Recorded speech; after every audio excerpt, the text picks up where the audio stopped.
Welcome to Hope and Heresy, Life on the Religious Left, where we wrestle with contemporary issues using history and theology as our guides.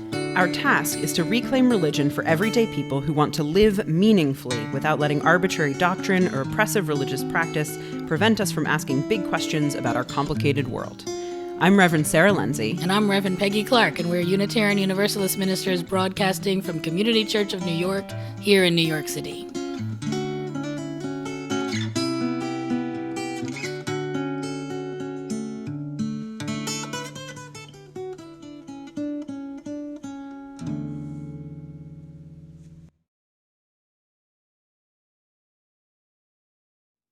Hi, Peggy. Hi, Sarah. How are you today? I'm fine. You know, it's November. It's pushing up on the holidays. It's still the pandemic. I don't know. Fine's the only word I've got. What's up with you? I'm tired. I just came back from Glasgow.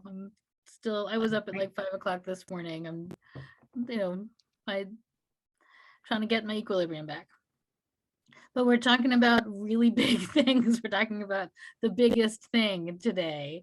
So, we may be tired and distracted and getting through November, but the topic is massive. Yeah, we're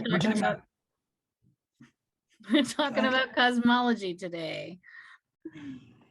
Yes. And specifically like religious cosmology, right? Because on its own, that term cosmology just means sort of studying the nature of the world and everything. But religious cosmology, if we look at like a very mainstream definition, is about sort of explaining the origins of the world.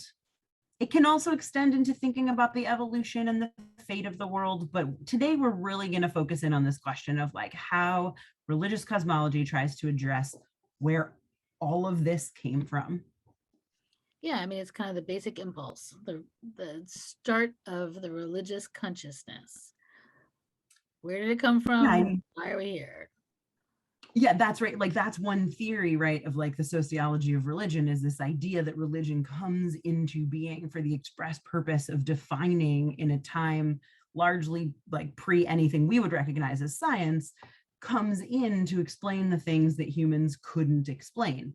Thunder, lightning, the beginnings of the universe, all of this, right? And it is, right? Everything you look around, you try to explain the world around you, and eventually you're going to be like, but wait, where did it all come from?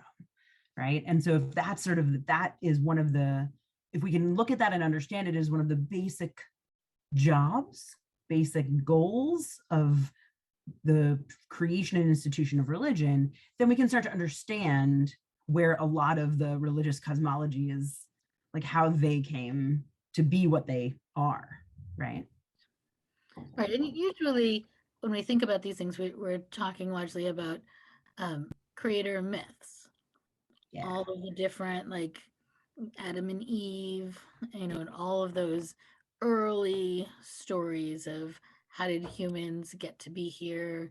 Why do we have all these, animals? Why is it night and dark and light and bright? All of the big questions, which it seems to me is sort of how people started, as humans were sort of just lying awake on the ground, looking at the stars and asking, what is it? What are we doing here?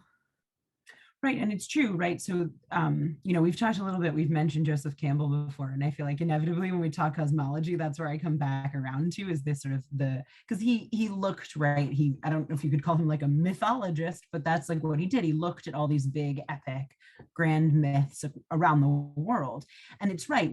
Adam and Eve is maybe the one that is like sort of culturally most widely present in the European Western world, but there's loads of different stories about how the world comes to be in cycles of creation and destruction, how it comes to be through floods, how it comes to be through false gods creating it, and then the real God being like, this was terrible, why'd you make this thing, right? There's all these different stories that try to create a systematic explanation for the things that are super mysterious and wondrous in the world. And it's interesting then, for those of us sitting here at the like forming edge of 2022, it's interesting to think about how science changes or doesn't those mythologies and cosmologies that people are so committed to in their religious understanding, right?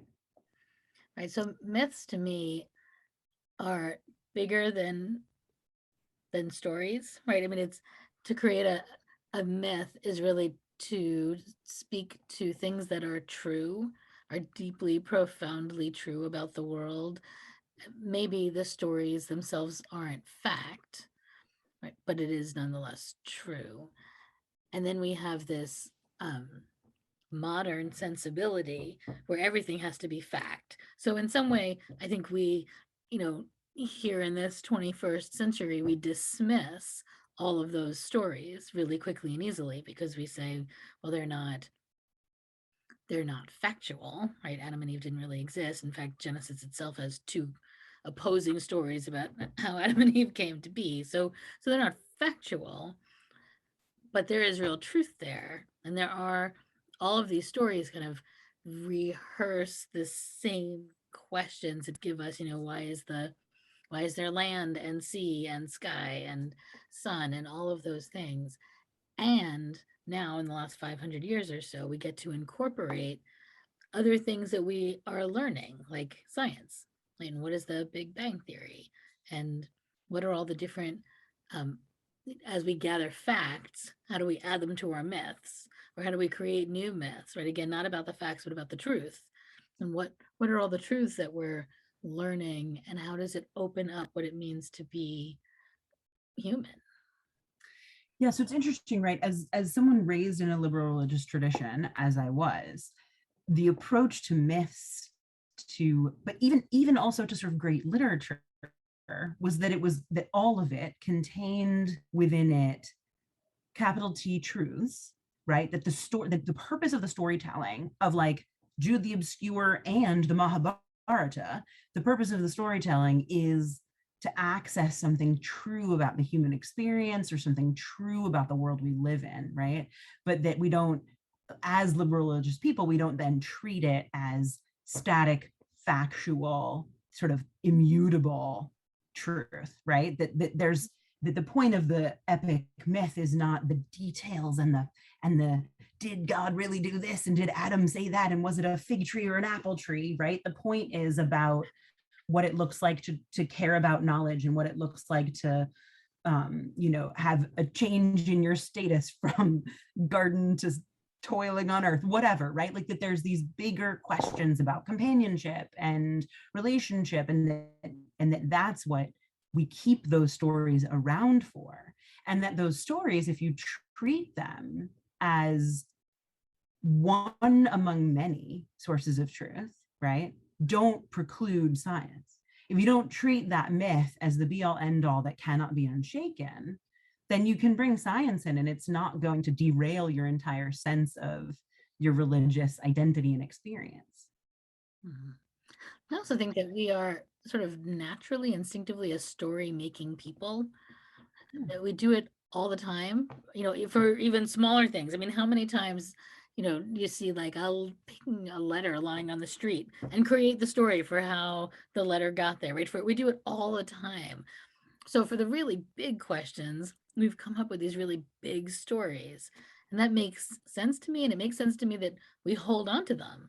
We keep them. We need them. Even when we know they aren't true, or well, I guess even when we know they aren't fact, we know that they are true. We know that they continue to define us. And it's why I actually love learning stories from other cultures, because there are different ways of looking at exactly the same experience of being alive. And it's just fascinating to me. And at the same time, I'm saying that and I'm thinking, could I actually tell any one of those stories off the top of my head? No, because there is something that's foundational about the stories that you were raised with, right? And I was raised with the Genesis stories, although not as facts, but I was raised with them as, um, you know, ways of just telling kids stories about what life is all about, and also about Noah and the flood. Like that was another one. My mother used to sing that song every single morning. If you don't know the song, I'm not going to sing it. But she Later. she would wake us up with it every single morning, which is funny because she's an atheist, but that was like she loved, the story of Noah and the ark and the animals, and those are stories that help shape our world. And I actually believe that human beings are not as healthy or balanced without them. I think we require those because we require context and meaning. We live better when we have it. Well, and we talk about this a lot, right? Like we have talked before, you and I, about the ways that part of the work of religion is making meaning. And we make meaning by talking through, processing, telling stories about, remembering our experiences and linking them to other experiences and making these connections. Like that's literally what meaning making is, right? Meaning making requires some amount of storytelling, our own story, the big stories. What I think is especially interesting about the question of cosmology is that it's the origin stuff, right? So like my kids actually don't very much, but every now and then they'll be like, tell us again where we came from, or tell us again about when we were born, or tell us again about who's our great whoever, right? And so that, almost leaving aside religion for a minute, that human impulse to know to know whence you came, right? There's that sort of like, who are my ancestors? Who are my people? What is the culture that brought me here? What is the history that came into this moment, right? Like it's religious, but it's like human, but maybe that's the same thing. It's all just, right? Like maybe being religious really is just being human, trying to figure it all out, right? Yeah, being human. Yeah. Sorry, go ahead. I was just gonna say it's just being human, asking the big questions.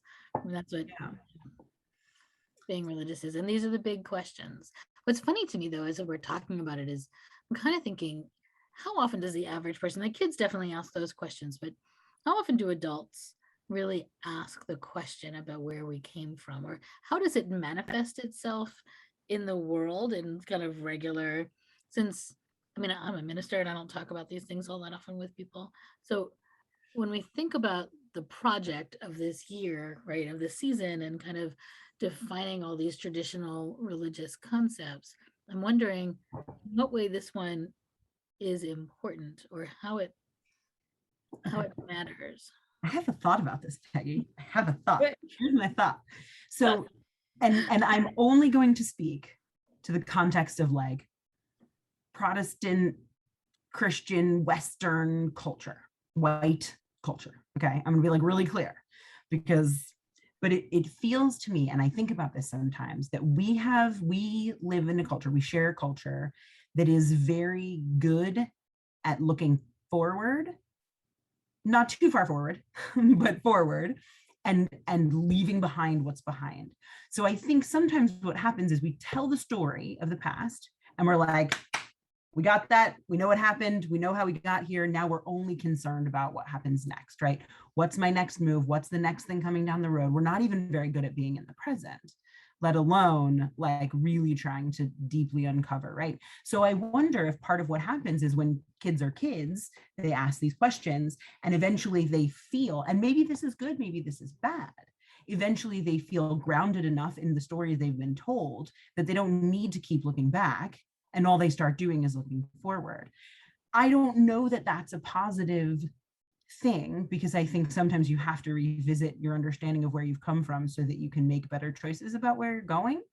But that would be my sort of guess, is that we just culturally, we don't encourage a lot of like second guess, turn it back over in your mind, think again. We're really like, Americans especially are really like, next thing, get it moving, gotta go on, gotta make progress, right? Like that's our whole vibe.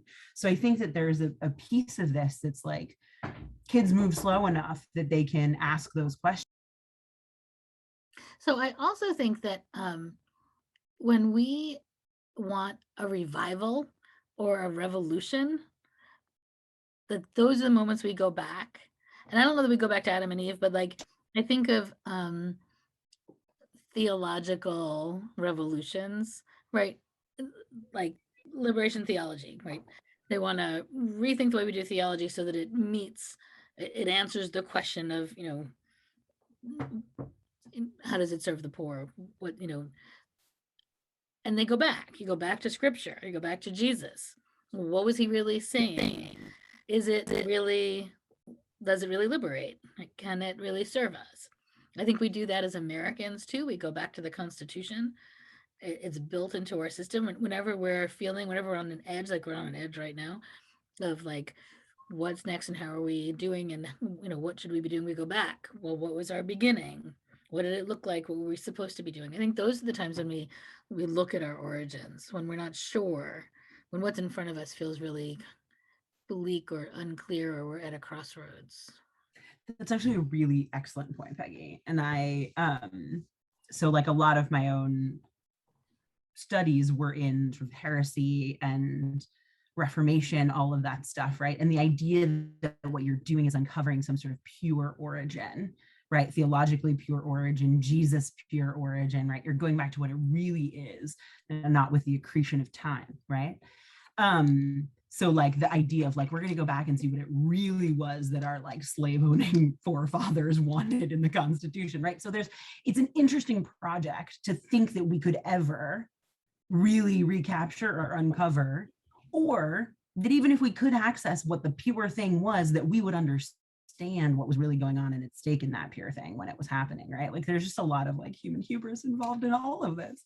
But it is really interesting, right, to think about, when do we go back to uncover, and when do we eschew our past and only step forward, right? Those are some of the questions that get wrapped up in cosmology that we don't think about when we wake our kids up with a Noah story, or we read the brick Bible and talk about Adam and Eve, right? Like those are the things that we don't necessarily let cosmology open us into asking. And maybe that is kind of the point of today's conversation, is to think about the ways that looking at origins might be much bigger than what you think when you think about the stories you were told as a child about your own origins or about the world's origins. Yeah, what you're saying is making me think about the 1619 Project.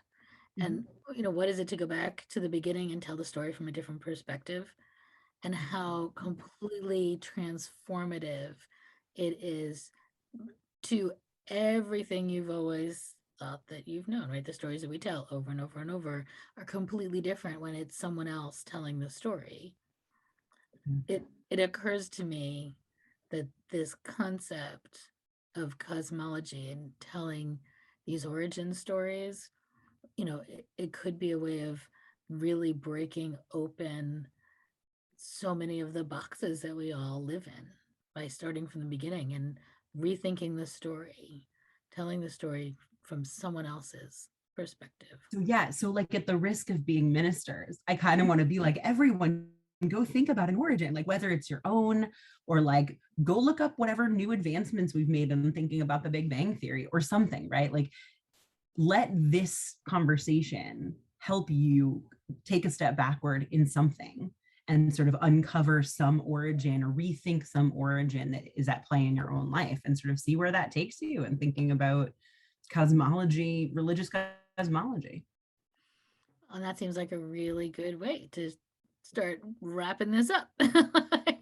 Now everyone has homework. That's right. We're going to start issuing homework every time. No, we're not. We promise we're not. No homework. Just an invitation to think about it, to think about the origins of everything. Peggy, obviously you and I will keep talking about this for many years to come. The origin question never ends. But it was nice to have this conversation with you. You too. We'll see you soon. Okay, bye.